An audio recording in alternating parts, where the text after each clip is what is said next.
नमस्कार मित्रांनो, नमस्कार. मी अलिरान प्रतिनिधी जालिंदर कसबे. तर आपण या बनकरांजा या गावी एक ठिकाणी इथं फायटॉन ज्यूस एक अलिरान कंपनी तयार केलेलं ते दिलं होतं. एक पेशंट म्हणून आहेत आमचे मित्र, त्यांना एक मुळ्याचा त्रास होता. तर त्यांना त्याच्या अगोदरती कसं त्रास होता ते काय ते त्यांच्या तोंडून ऐकूया. त्यांचा अगोदर पहिल्यांदा परिचय घेऊ. नमस्कार. नमस्कार. तुमचं नाव, गाव आणि तालुका सांगा. माझं नाव चौगुले गोविंद दत्तात्रय, राहणार बनकरांजा, तालुका केज, जिल्हा बीड. तर हे फायटॉन ज्यूस ते तुम्हाला दिलं तर त्याच्या अगोदर तुम्हाला हे फायटॉन ज्यूस द्यायच्या अगोदर काय त्रास होता आणि कसं त्रास, म्हणजे तुम्हाला काय काय प्रॉब्लेम होते? मुळव्याधाचा त्रास होता, म्हणजे तिखट हे खायला जमत नव्हतं. बरं. तिखट वगैरे खाल्लं की रक्त पडायचं, अच्छा, आग व्हायची. ते आता पूर्ण बंद झाले. इतर काय बाकी त्रास?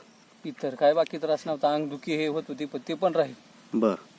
आळस वगैरे काय येत होता का? काय हो, आता काही नाही, तसलं आळस नाही, काय एकदम असं प्याल्यानंतर फ्रेश वाटतंय, एनर्जी आल्यासारखं वाटतंय मला. एनर्जी आल्यासारखं वाटतं. तुम्हाला वडिलाला काय त्रास होता? तुमच्या वडिलाला? आमच्या वडिलाला बी त्याचा अंगदुखीचा त्रास होता.